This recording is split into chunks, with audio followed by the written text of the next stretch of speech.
What's up, you guys? Welcome to Fightful. It's October 14th, 2024.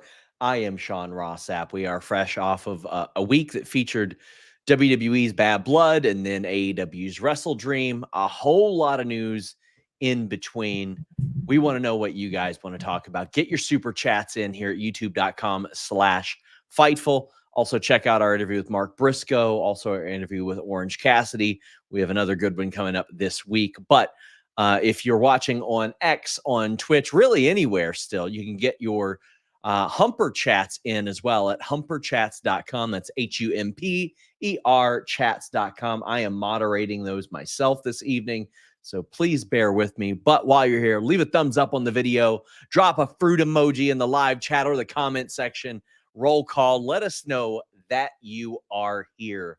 By golly. This past weekend, we had Grapsody. We had the Wrestle Dream post show where I uncorked a whole bunch. There you go. Whole bunch of exclusive news from FightfulSelect.com. We'll brag about that later on. But we had this entire show's rundown last Monday because it was taped ahead of time. And you might say, well, why did they tape it ahead of time? Well, a lot of this is making sense. WWE Raw has 2-hour shows to the end of the year. And you might go, well, why is that? Well, they've got a lot of European tours. They had to effectively start a new TV deal with Raw in October. But also, when you're doing these double tapings, Denise, you can't do 3-hour tapings and then tape them back to back. You'll have those people there forever. So we're getting some more streamlined shows. There were definitely some backstage segments that I could tell the live crowd did not see because we had no idea that they were happening. How do you feel watching a taped episode of WWE Raw? So someone that I was talking to like last week had said, now you know me, Sean, I don't look at spoilers. I don't look at any of that stuff, right? Because I like to be surprised. I like to go in and not know anything, right? Someone had told me that they saw like the spoilers and stuff and they were like, oh my God, it's going to be such an awful show. The show looks horrible, looks awful. And I was like, really? And they were like, do you want to know what they did? Do you want to know what they did? And I was like, no. And they were like, well, it was really bad. And I went into today's show going, man, today's show's probably going to suck, right? Because I went into it thinking whatever this person said to me. And so I went into the show, and even though we didn't get like a lot of really great like matches on the wrestling side, it really wasn't like that heavy. I thought it was a fine show because they progressed a lot of the stories. I liked a lot of the new things that we saw, like the different style of vignette that we saw for Dragon Lee, the sit down interview, or not, excuse me, I keep wanting to say it's an interview, even though it was a meeting with Bronson Reed and Adam Pearce. All of those little stuff, I thought it was a pretty good show. I went into it thinking I was going to hate it just because someone else told me that it was awful. Yeah. And I rather enjoyed this show as well. There were some things I didn't like, obviously, but you mentioned the video packages. Now we're going to talk about the main event and the promo in totality at the end of this. Get in your super chats, get in your humper chats, guys, because whatever you guys want to talk about via those are what we're going to spend the most time on. But you mentioned the vignettes, and I think that they have done great work with this. And somebody on Twitter had asked me, well, is this a product of the 2-hour Raw? And I'm like, well, no, because they had been doing this under the 3-hour Raws as well.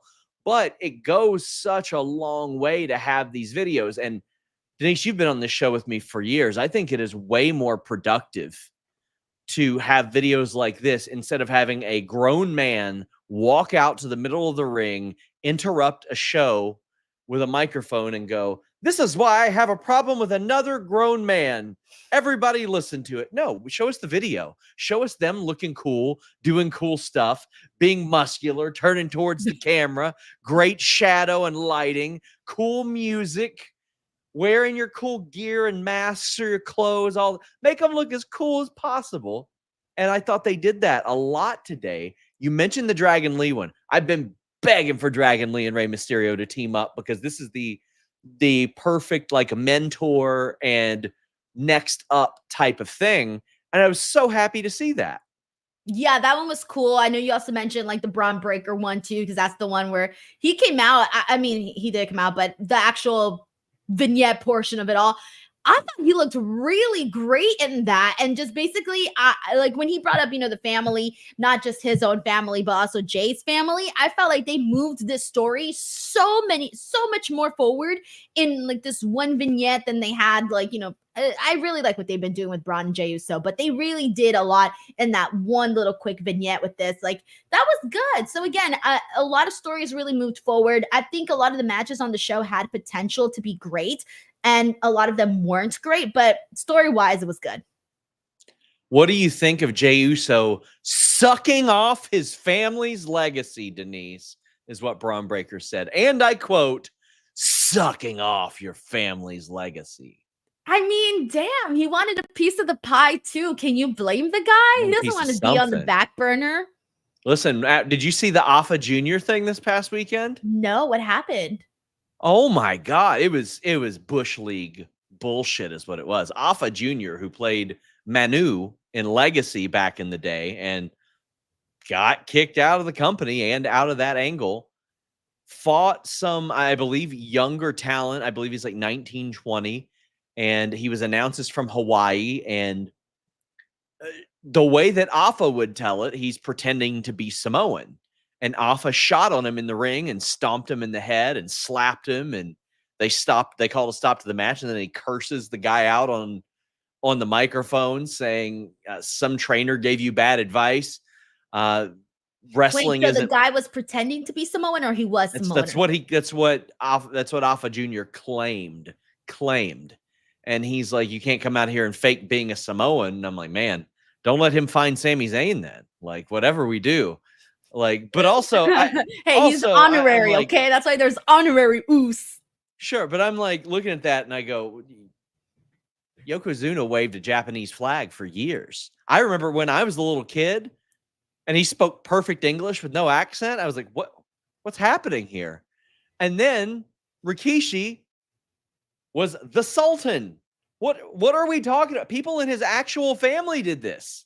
This is something that WWE did a whole lot of, especially back in the day, where they would just pretend like someone was of a certain race or ethnicity. It happened all the time, Denise. Right? And I think maybe just now, like, things are, you can't really do that. But I mean, I want to say that I can't say anything because I don't know whether or not this guy was Samoan or not. Well, I mean, regardless, you have that conversation with the guy backstage. You don't beat the shit out of him when he doesn't know he's in a fight. But listen, somebody we both know reached out to somebody that we also both know and said, it's weird that Manu would do that because there's definitely a person that people think is a Samoan that is in the dynasty that is absolutely not. And we have just believed it for decades.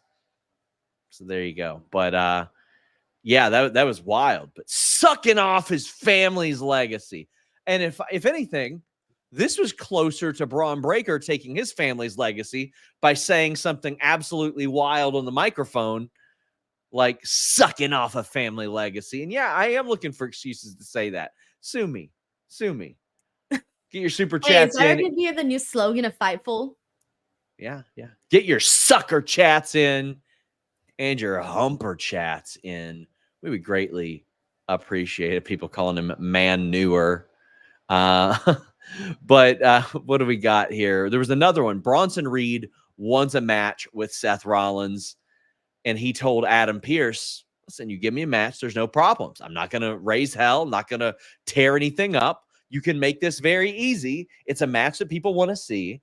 Very clearly, it would be a good match. I thought Bronson Reed was very good here in just making a nice case to Adam Pearce, like, why would you not want to book this match? Are you dumb? It's a good match. And Adam Pearce, being a good GM later on, telling Seth Rollins, you've had 6 matches this year and you haven't been healthy for any of them. As it turns out, Denise, hastily booking Seth Rollins against Jinder Mahal in one of the coldest venues in America isn't great for your knee health and has long-lasting ramifications. But I loved everything that had to do with what we saw with Bronson Reed, Adam Pearce, and Seth Rollins. All right, multiple thoughts here. First and foremost, I have not liked Adam Pearce as a general manager now for a really long time. I feel like it's been numerous times on this show where I have said, I didn't like that Adam Pearce did this. I didn't like that Adam Pearce did that. I didn't like when he tried making either Drew or CM Punk, I forget who, tried to make an apology. I didn't like when he got Braun Breaker on his roster and then decided to leave him out of the King of the Ring tournament. I haven't liked a lot of what he has done. And today was another example of just, here's my issue with today. Bronson Reed wanted a match. Seth Rollins said, I want the match too. And Adam Pearce, he was like, well, blah, blah, blah, blah, blah. Overthinking it all. I know he was trying to be looking out for Seth Rollins, but Seth Rollins was right. He said, this is pro wrestling. People are going to get hurt. I felt like Adam Pearce was beating around the bush and they should have just made the match fast, just like that. We didn't need all the extra, well, let me think about it right now. I don't like any of that. Let's just get right to it. Let's get down to business. And I'm so glad that they did eventually make the match though, right? Like we are going to get it, right? Yes. Thank you. Yeah. See, they went so long that I couldn't even remember if they actually did or didn't make the match. But as for the meeting portion though with Bronson and Pearce, I loved that. And I loved it for the main reason being that, Sean, when's the last time we got a meeting that wasn't in the GM's locker room? No, in his little office. Yeah.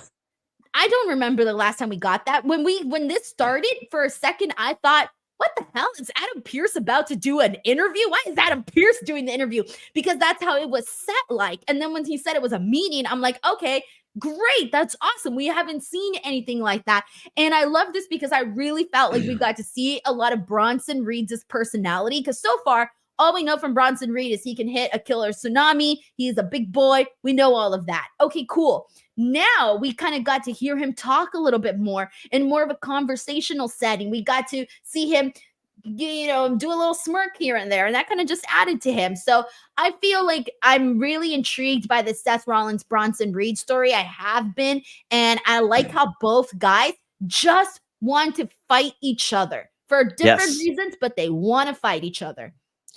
I like what you said about Adam Pearce doing this in a different setting. This is something that I've constantly said, like, take it out of the standard settings that we normally see. That was one of my favorite parts about the Attitude Era, was you would see different backgrounds and settings. It's something I think AEW needs to lean on. It feels like every match we see gets set up in front of the same TV backstage. And I'm like, switch that up. Like, I don't think we can tell the difference in any of them. If you were to say which Raw was this, which city was that, I have no idea. They're all the same. Exactly. Like if I watch Dynamite, I don't know if a match was set up. Like you could take the shot and it could be all of them. And it could have been 4 or 5 months ago for all I know. I want them to vary it up a little bit. We also had an American-made video. This was fun. These are very useful. It's a way to get people on the show without getting them on the show. Also, we saw the Wyatt thing sort of interrupt the Miz, the glitch. And I also like that the Wyatts are there in absence, so to speak. They're appearing without appearing, because if you do too much of that, it will probably get old very quick. So I like that they're making the Wyatts attractions. I think that's a good element to go to. What do you think of the American-made video and the continued integration of the Wyatts? Is it still doing it for you? Right. The video was good. And going into this, so, I mean, God, where do I begin? Because I kind of want to mix this in with the actual, I thought we were going to get the Wyatts come out during that R-Truth Miz match. When the Final Testament came out, I thought, oh, maybe we're going to get Wyatt 6 involved here. And that's where, you saw the little glitch on the screen. So I personally thought that it was going to happen there. And here's the thing, like for me, again, the R-Truth Miz story isn't necessarily rocking my boat. I know that I haven't been a big fan of the Final Testament. I don't know if we're going to get if the Final Testament is going to be brought in with the stuff with the Wyatt 6, because I don't know if they're going to go after the Miz or not. I assume that they are. So for me, I know you said it kind of gets a little old too fast doing all of this little glitch stuff. I want to see more of the Wyatt 6 present, actually there on the show. I don't want to just see these little glitches and videos, because after a while, that doesn't do anything for me. Like, it really doesn't. I want to see them on the show because I just feel like we're constantly waiting for them to show up. They show up. It's a very, very slow walk to the ring. It's a stare. It's the lights off. It doesn't. If I'm waiting so long for you to come out on the show, I'm expecting it to be high impact when you actually come to the show. So I think there's some things that could be tweaked a little bit just to feel a little bit more new, because after a while, the glitch things, oh, the Wyatt 6, the glitch. Okay, cool. Now what? That's how I feel. If you're anti-glitch like Denise and you want something high impact, check out our friends at nordvpn.com/Fightful. Right now, get 4 extra months and a 30-day money-back guarantee with nordvpn.com/Fightful. There are a lot of questions right now. Where will this pay-per-view air? Where will this library be? When you get nordvpn.com/Fightful, you can change your virtual location to anywhere on the planet, and it basically tricks your ISP into thinking you are in that place, and you have an access to a lot more services at much more affordable prices with NordVPN than you would wherever you are. It provides you a much more versatile array of content that way. Or if you're traveling, as let's be real, wrestling is much more global these days with WWE going overseas all the time. You got Wrestle Dynasty in January and Wrestle Kingdom as well. So AEW is doing some international stuff as well. You can watch all your favorites from home while you're on the road and protect yourself on that public Wi-Fi, which I cannot tell you how important that is. It's available for all your devices. They've got a lot of other options, including a password manager, a file encryption tool. And if you're saying, by God, Sean, I'm old, I don't know how to work this contraption, they got 24/7 tech support, so they will help you out. It doesn't matter where you are.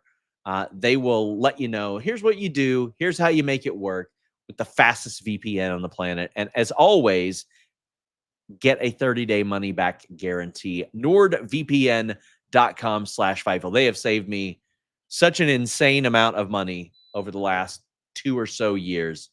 Truly love them. Hey, if I can figure out how to use Nord, anybody can figure out how to use Nord. I got Nord on my desktop and phone.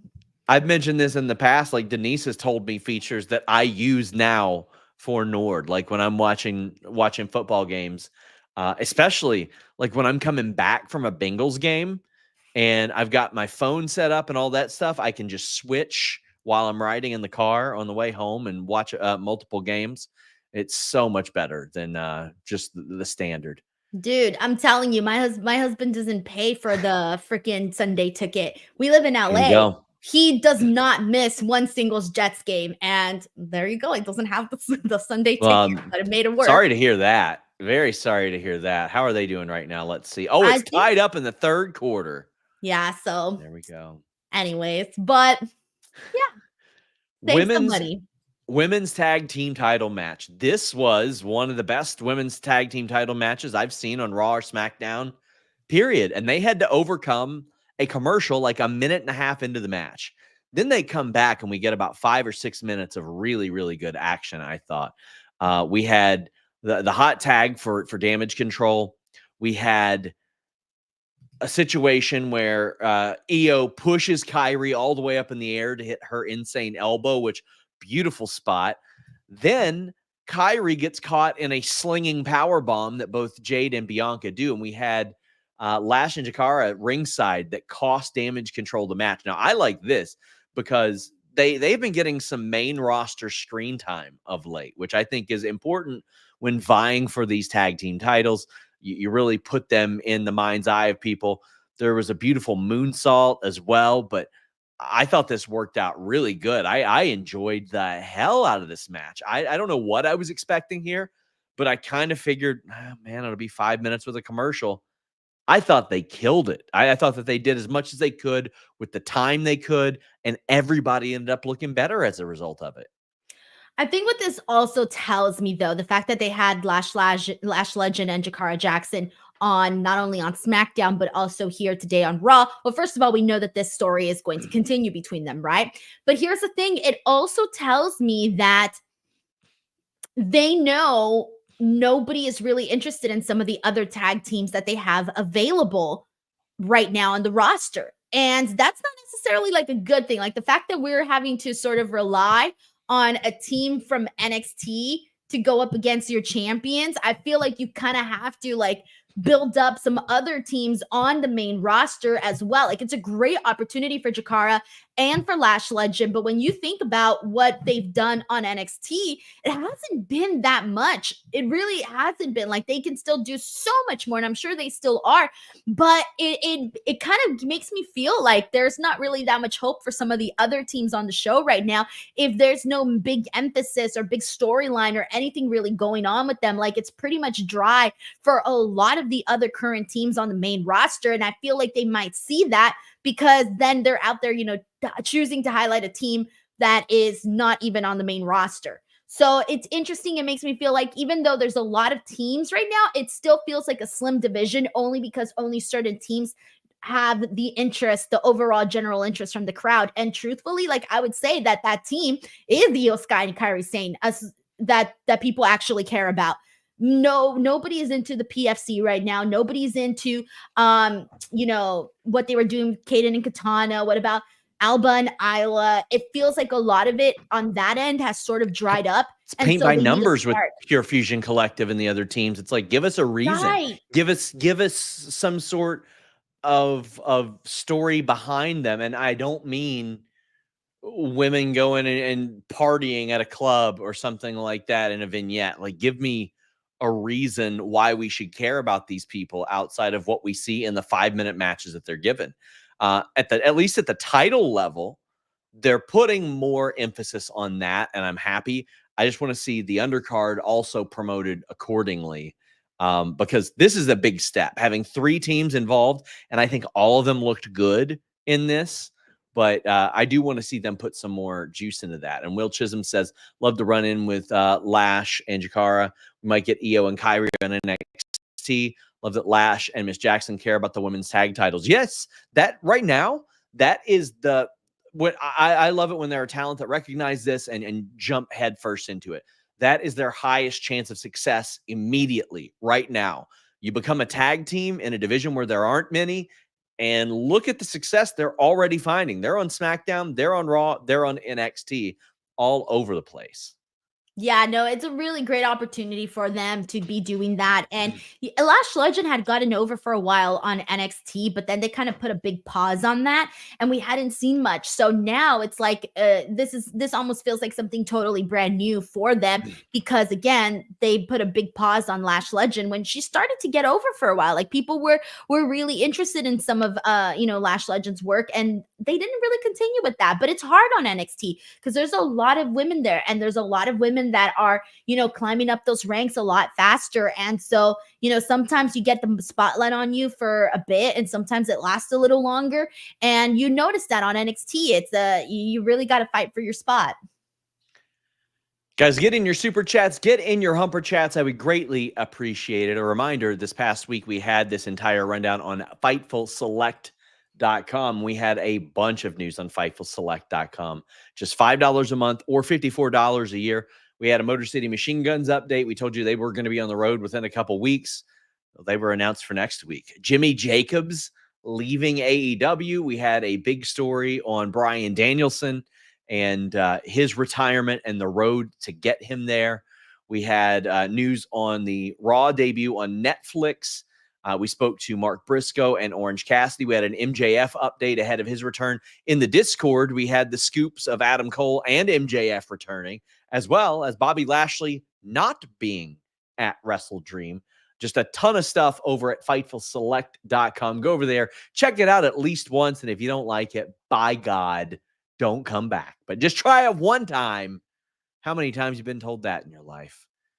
Up next, we had Balor and Priest, or actually Balor and JD backstage. And JD wants, Balor wants a rematch against Damian Priest. And thankfully, Adam Pearce is like, no, it's time for you to move on. You've had tag titles that you don't defend. Denise, they have defended those titles one time on TV since they won them in June. Sean, 2 things. 1, I forgot they were champions. 2, they need to get the belts off of the Judgment Day. I'm done with those tag team titles being. How long have Finn Balor been holding a tag team championship gold in the last like 2 years? Because I feel like it's been 2 years at this point. It's been a long time, Sean. Look at the numbers. I don't know what the numbers are. Denise, if people go back and watch our shows from March or April when they finally talked about splitting the tag titles, and I said, I don't think it'll mean anything. At least when you put the tag titles together, it's a golden ticket for people to show up on other brands. Now they just don't give a damn about the brand split. And USA Network doesn't either. Why would they care for the next 3 months, right? But they don't give a damn about the brand split to the point to where I don't even bother being arsed about it these days. And that at least with your big thing. It did. Now, at least with the crown jewel thing, there's a little bit of sensibility there since champion versus champion. But Finn Balor, okay, so what's happened since WrestleMania? Awesome Truth had a horrible run, which, again, I'll say this. Happy for them winning the tag titles. They could have lost them on Raw, and I'd have been fine. And then Judgment Day wins, and they do not defend them. Not only do they not defend them, they lost to Damian Priest and Jay Uso in a tag team match. They lost to Sami Zayn and Jay Uso in a tag team match. So they have lost more tag team matches than they have televised title defenses since June. We are in October, and they are starting a tournament of which I presume, Denise, we will get matches up until they have to defend them in November. So we will talk about them going from June to November with one title defense. Well, the bright side in all of this, though, is we're getting new tag team champions, right? We better. I really hope we do, Sean, because I'm done. I'm so done with the Judgment Day holding those tag team titles. I mean, what can you say when you said it all? They haven't defended them. You forget they're even champions. It has put a huge pause on the men's tag team division.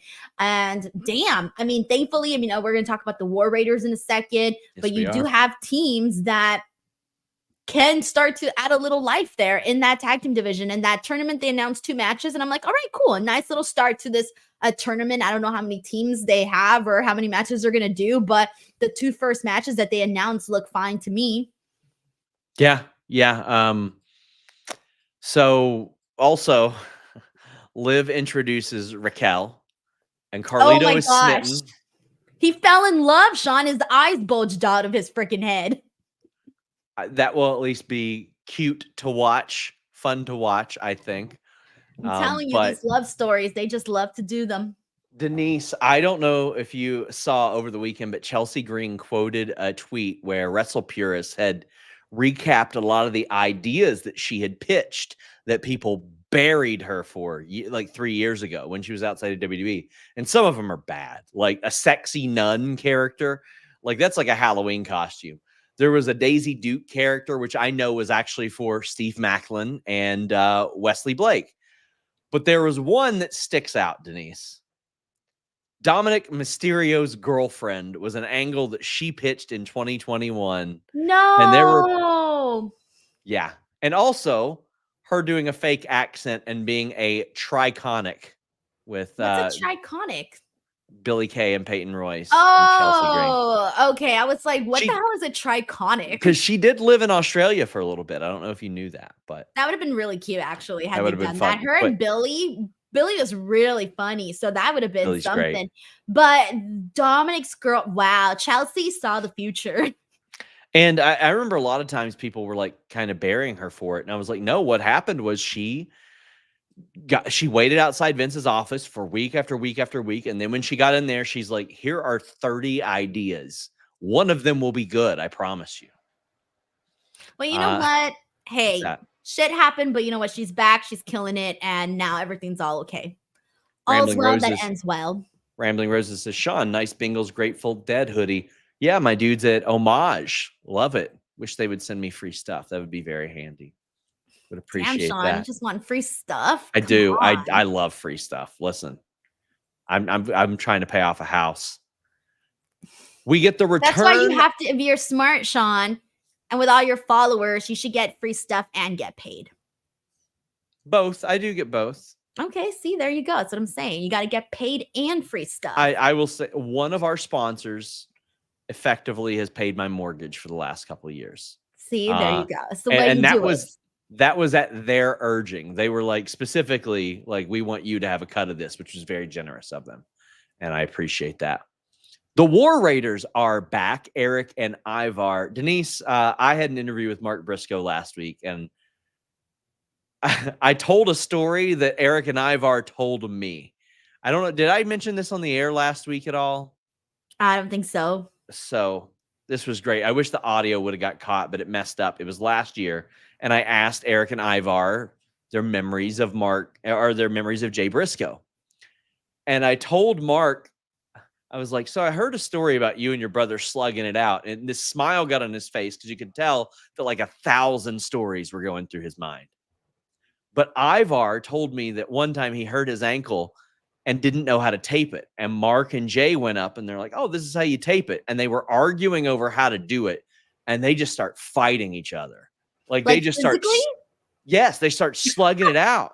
And next thing Ivar knows, he's watching these two guys fight, and he's got like 6 inches of ankle tape on from where they had been like, no, dumbass, this is how you do it. Oh my God, they probably stopped like his blood circulating from so much tape. I've heard of them having fist fights in hotel hallways where the whole roster went out there. It's like, what's going on? And by the time they got out there, they're hugging each other. Mark was like, yeah, we fought at TGI Fridays, like all kinds of places. Aw, hey, they're brothers, you know, love like it, that's what you do.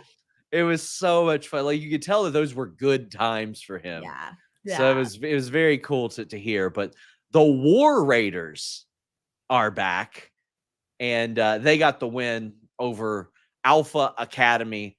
I'll just say this. First off, thrilled that they're back. And I'm telling you guys, enjoy the time we have with the Viking Raiders, the War Raiders, because the fact that they are still able to wrestle now after some of the injuries that they've overcome is very special and unique. And we've seen what they're both capable of. And now I think we're really going to get the opportunity to see what WWE signed years ago without any restrictions of a dumb gimmick or a lame name or Vince McMahon being an idiot. We're going to get that opportunity. And also, my second observation is, boy, they really cut the knees out from under Otis. He should have been a bigger deal after the Gable thing, and they screwed him over. But War Raiders win in this tag team tournament match.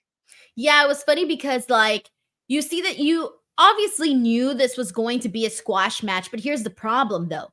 You could believe that they could squash Akira Tozawa. You can't buy too much that they can squash Otis because Otis is such a big guy. So it felt like they kept Otis out for the majority of this match and just focused on Tozawa, beat his ass and got the win. But it felt weird because Otis was never really in the match. Like he was in it for like a hot second and was quickly taken out. So it kind of felt weird that this was the team that was essentially in the squash for the War Raiders, because again, you can buy that they can squash Tozawa, but you can't really buy that they can squash Otis. So that was a little bit like weird, but hey, it is what it is, man. I feel bad, but Otis was really over with Chad Gable and when he was going to turn on him, or rather like finally stand up for himself. And then it happened and that was it. Moving on. Chad Gable's on to other things and Otis is kind of stuck in the exact same thing. I don't know. I think they need to, if you want to see Otis thrive, you probably have to break him up from Akira Tozawa. And then where does that leave Akira Tozawa? I don't know. But they might have to start to reshake things up for Otis in terms of, finding him some other direction to go on the show. But yeah, the War Raiders looks great. Can't wait to see them back. So by the way, remember when we had Ivar on NXT for a bit and he never got to be in the match because he got injured and all of that? Man, I hope that maybe, just maybe, we do get him in that Obafemi match because they had that was what we were supposed to see. So hey, I would like to just throw that out there as a reminder to people. Obafemi's going to be a guy for a very long time. He's so good. Terry Allen Jr. says War is the theme that CFOs created for War Raiders in 2018 and used again today. Since they disbanded, is cash sent at them? Yes, I believe it is. I mean, even if you break up, you still get your royalties. And I wish they would bring back a lot of CFOs themes. I wish they would just do better overall, because music in wrestling is very important. Very important. And it's just, it's so uninspired in WWE right now.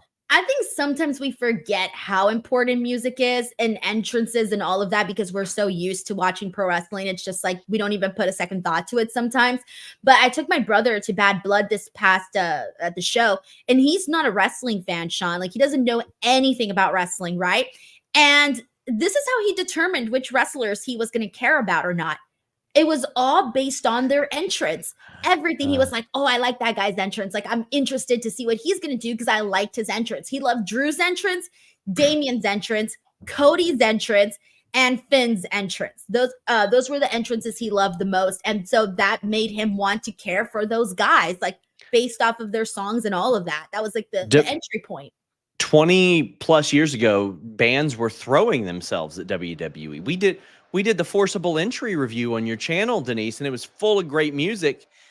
And you couldn't see hardly any of those bands or bands at that level getting their music licensed these days, when WWE makes an incredible amount of money more. Like, listen, come to some licensing agreement where you can rebroadcast or something like that. I don't know how it all works, but Alter Bridge has a significantly increased following, not just because they make good music, but because Edge used that as his theme. Like, bro, I went and bought myself a Creed CD, a Saliva CD. I discovered all these bands because of WWE. Like, it's true. Like, you discover shit like based off of that. It's been a long time since I have followed an artist because I heard of them from WWE. Like, a long time. Before, I used to be like almost all of them. Yeah. Now, not so much. We got the Cody Gunther promo. Cody says that Gunther likes or sees weakness in him where he actually sees strength. Cody shares his feelings about St. Louis and or wherever the hell they are. St. Louis. That was the We Want Cody. Where We Want Cody first started. They shake hands, and listen, there wasn't a lot to this. I'm just hyped for it. I'm just excited. So one of the big talking points after this, Sean, maybe you can shed some Fightful. Was Cody sucking off his family's legacy? No, was Cody alluding to Brock Lesnar when he said that he slayed the beast? And if so, why was the last thing he like punctuated in that promo? Does it mean anything, or should we just gloss over? I don't think so. Listen, I feel comfortable saying this now, but around WrestleMania, there was someone in wrestling media who was very close to reporting, oh, Brock Lesnar's coming back. It's this weekend at Mania. They set up a lot of stuff for it. And I had gotten word about that and asked some people very high up in WWE. And not only were they ready to talk about it, they met with me. It was like it was like the cigarette in the dark that you see lit up in the distance. And they clearly didn't want a text message chain of this, but they're like, listen, not only did we remove him from the game at extreme cost financially to us, like he had like steakhouse dinners planned for Rumble weekend that WWE is like, nah, we'll pay for it. Just get the hell out of town. Like, don't come to town, whatever it was. They canceled Gunther plans. He was not to be referenced on TV, anything like that. This is the most that we've got in that sense. So like up until really Triple H was asked about him, he was persona non grata in that sense. And I would be shocked personally, and this isn't for aggregation accounts to put out there, but I would be shocked if, and somebody says he's in the My Rise. Listen, bro, me and Denise legitimately were at an event where he was in the game. And then when the game came out 2 months later, was stripped from the game by and large outside of the My Rise stuff. I understand the My Rise thing. They issued a whole statement about it saying that due to some historical elements, they left him in that portion. They went to great cost to keep him out of that game and get it released on time. But I would be shocked if he was involved until lawsuit related stuff gets squared away, which could be quite a while, if ever, Denise. Yeah, I wonder then why they had Cody say that, because now I feel like that's in a lot of people's minds and they're going to be like, oh, is he coming back? Is he coming back? Like, where's he coming back? Crown Jewel? Like, what are we doing? I feel like it might have left an impression in a lot of people's minds that it can happen And soon. these promos are scripted. So, I mean, maybe something has changed. I'll certainly ask about it, but I can tell you guys that as of WrestleMania week, that's definitely where they were on it. And nothing has really went forward with the lawsuit since then. Like in fact, it's paused because of the federal investigation. But yeah, R-Truth defeated The Miz very quickly, and I'm like, great, feud's over. Is it?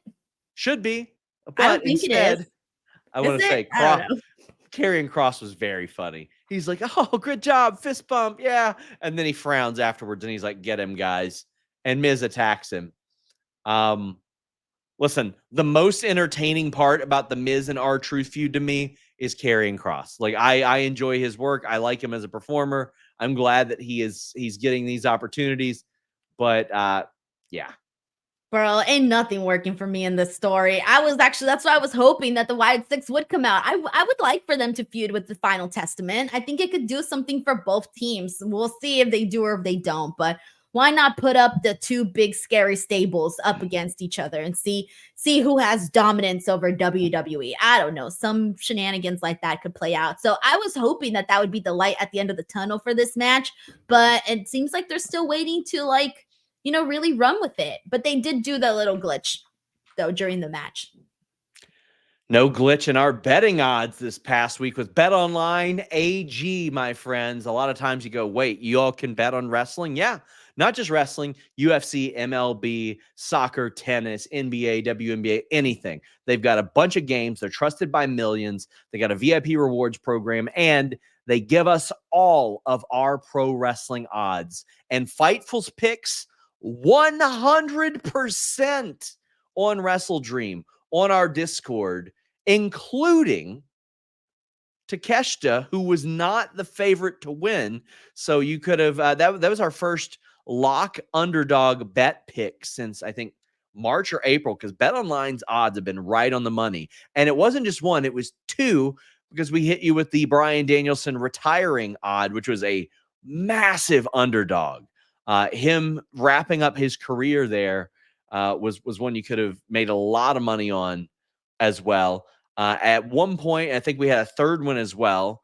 It was MJF being the first to appear, because they didn't have will this person return? They had who was first to appear, and they mentioned Lashley. Well, before the show, FightfulSelect.com reported Lashley ain't there. So put your money on MJF. And was happy to see that many of you did. Check out BetOnline AG. They have the fastest payouts, highest credit card acceptance in a safe and secure environment. You can go there, check out all that stuff. But this is where we have gotten our betting odds for a long time. We're likely to step more into the MMA betting odds space as well, guys. So make sure you keep your eye on that. But BetOnline AG, a wonderful partner for us. Ardich says should have been Cruising Wild, not Ray and Dragon. Listen, I disagree. I think that Ray and Dragon Lee are a team that need to be featured. Rey Mysterio is still a marquee name, no matter which way you slice it. Denise, we go to events all the time, and I remember one specifically, San Antonio, Texas, and it was Keldon Johnson, former Kentucky Wildcat, who was doing, he came by the Boys and Girls Club, if you remember, and was doing a lot of stuff. Of course, you don't remember, but he is. I don't even think I was there. He was, yeah, you were there. 24, 25 years old. And we were like, who's your favorite wrestler growing up? He's like, Rey Mysterio was my favorite wrestler growing up. You see a lot of that these days. And he is mainstream. I think it's important to have a tag team wrestler that is a little more mainstream. So I was cool definitely not there, by the way, in San Antonio, because I haven't gone this year. I only went to San Antonio I've only been to San Antonio twice. Maybe not this year, maybe last year. It was at the Boys and Girls Club where they had the weightlifting stuff there, and I swear you were there. I don't know, Sean. Who probably gives a shit? Confusing me with someone else. Let's talk about Braun Breaker and Kofi Kingston. Braun Breaker beat Kofi Kingston and then beat him down a little bit after the match. Xavier Woods makes the save. He gets attacked as well. This is to further the Xavier and Kofi story, which makes me, I'm glad that that's going on. A lot of hinting, people reporting possibly Big E integration. I'm working on finding out more about that. But Braun Breaker, is getting the win here. And this is a unique and good situation where you have a good match. Braun Breaker gets over more because he's doing what he's doing. Xavier and Kofi get over more. We found out in the vignette that Braun Breaker attacked Jay because after he showed Jay all that respect, Jay didn't bother saying anything nice to him. So I thought that this entire night did an awful lot to further the storylines of many people involved in this. They threaded this very nicely. Yeah, they did. That was the big part of it. And here's the thing, though. I do think that this match was sort of hurt by the commercial because a lot of the main stuff that affected the impact of the finish occurred during the commercial. Because before we went on commercial, was like, oh, Braun Breaker and Kofi, like it's starting to like get really exciting, right? Like it was a pretty good start to the match. And then commercial, we come back, Kofi Kingston's like barely able to get up. And I'm like, what happened? Fill us in. What happened here? And so I kind of felt like it was sunshine and rainbows before the commercial, and we came back to dark clouds by the time we came back by the end of the commercial break. So I kind of felt like a really big disconnection in this particular matchup. And again, it's, the 2-hour Raw format, so it's going to be a little bit different. But this is a match that I think that if it was a 3-hour Raw, we would have been talking about this being like a hell of a great match. But I do think that there was I think it could have been a million times better, but the timing, the commercial, and all of that kind of felt like it took it took a little bit of the light away from this match. I think they could have had a better match. Vin says, I hope they don't have Woods go heel. New Day never breaking up would been greatest for their legacy. I'd have New Day go heel together if anything. Vin, I completely agree with you. I think this should be a catalyst for them to regain the early edge that we saw them have. But when they were heels 10 years ago, they got so over that they had to turn the guy's babyface. But we haven't seen them as heels in a decade. And I think it's time to see that. I think it's time to see them with a little bit of edge, see them switch things up, because what's old is new, because they did have their initial run, but this is a completely different WWE. It's a completely different Xavier, who has won King of the Ring since then. Kofi, who has won the world title at WrestleMania since then. And right now, they don't have Big E. No, and I feel like at some point he does have to come in, especially once like the actual turn happens. Now, I'm wondering, do you think it'll happen next week? Because next week, Kofi and Xavier are part of that tag team tournament that they're doing. So they do have a match. So I'm wondering because they're going up against, I think it's AOP in their particular matchup. So I feel like it would hurt AOP to lose in this scenario because they haven't had much, like they've had victories, right? But it's not like they're a big focus. And so I feel like Kofi and Xavier are going to somehow clash, and that's going to allow AOP to get this victory. I hope so, because that would further that story. That would definitely further that story. And so, like, as you mentioned, we got Rey Mysterio and Dragon Lee versus American Made next week. Then we got New Day, Authors of Pain. I legitimately don't know who is going to win, Rey and Dragon Lee versus American Made. I think it's going to be American Made. I mean, I would like to see Rey and Dragon Lee like sort of get their kickoff there. And I feel like you could start a feud with a team with American Made if they get cost there. But just that graphic makes me be like, all right, the tag team division's looking okay. We should defend the titles more often. It might actually be Rey and Dragon Lee, and here's why. Because I'm thinking, okay, if I'm thinking AOP is winning on one side, what would make for the better match for AOP? I'm thinking AOP is probably going to want to, they're going to want to tell the story of like AOP squashing Rey and Dragon Lee like bugs. So that's probably what they're going to end up doing. Because I'm thinking of what they've already conditioned us to get used to. Yeah. I mean, that's what I like about this. I don't know what to expect in this situation. And I very much like that. Here's the thing. If I wanted to be like legitimately surprised, and if they wanted to put a smile on my face, it would be American Made all the way, because I want to see Brutus and Julius and them and kick ass in the tag team division. It would be them, or if it would be Rey and Dragon Lee. Those are the two best options. Terry Allen says Miz betrayed R-Truth after Survivor Series 2012. Man, That is great recall right there. That is great recall, my friend. Jimmy and Jay Uso. Poppy says, you think that Jimmy or the Bloodline cost the match. So let's talk. I don't know what you mean by that one specifically. So will they cost the match between Jay and Braun Breaker? Because we're getting the Jay and Braun Breaker match. So there's a possibility that the new Bloodline could cost Jay the match, and who knows? Fair. We can dig. Yes, I do think the new Bloodline will. I think yes, I not do. Jimmy, but the Bloodline. Yes. This was very clearly done without the crowd seeing it, and it was very funny because you could even hear Joe Tessitore's call was definitely post-production when they came back from the break of this. But we see Jimmy waiting in Jay's locker room, and then we see Jay saying, "No, I'm not doing it." I like that. I like that it was a bit ominous. I like that we're playing into this. It's a story that is obviously got lots to it, but I saw somebody say, why wouldn't Jay just fight him? I'm like, come on, they're brothers. They're like, you have a fight with your brother at WrestleMania. Next time you see him, you might give him the benefit of the doubt there. Might. I was waiting for Jay to go talk to the hands because he was like, no, no. My God. I actually love the way he answered that because, okay, I don't know about you, Sean, but have you ever been so mad at somebody when they tried to talk to you, you're just like, no. I got Jay's vibe there. I love that. So him just dead on saying, no, don't talk to me. I don't want to talk to you. None of that. That was great. So I thought I was really interested in that. And he shouldn't. Look at all the things Jimmy did to him. How many times didn't Jimmy I feel like Jimmy interfered in his matches like 100 times. So why should Jay just forgive him like that? It even hurts worse to be betrayed by your own brother. Like, this isn't just a friend. This isn't even this is not even a cousin. This is your own brother who betrayed you. So yeah, of course I'm going to be pissed, and it's going to take a little longer for me to move on from it. So yeah, I like the way that he didn't even want to talk to him. Guys, get in your super chats and humper chats. We are at the main event segment and match.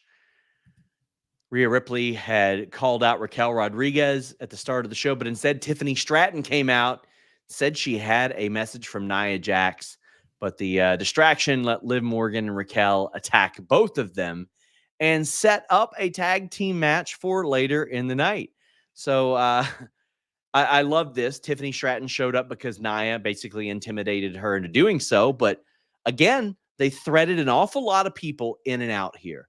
They brought in Raquel. How about this one for a stat? The last tag team match that Raquel had on TV, she teamed with Liv Morgan, and they lost the tag team titles to Chelsea and Sonya. So naturally, of course, they're going to team up again. But we saw Raquel being introduced to Judgment Day. Carlito has the little crush. Liv almost gets cashed in on in this match. We'll go over the highlights of it. There was a big power bomb and a Tiffany moonsault, but Nia broke up the riptide outside and ends this match and then attacks Liv Morgan. And this is heel on heel violence, but that's her crown jewel opponent. So she's trying to soften her up. Then Tiffany's like, oh shit, son, I got this briefcase. I'm going to cash it in. And then Dominic makes the save. So Dominic continues to have a hand in every single women's title situation here. I thought this did, even though I don't like the non-finish, here I didn't mind it as much. One, because this show is 2 hours. And two, because this threaded and tied in an awful lot of things and we almost got a cash in. I thought they executed this pretty well, Denise.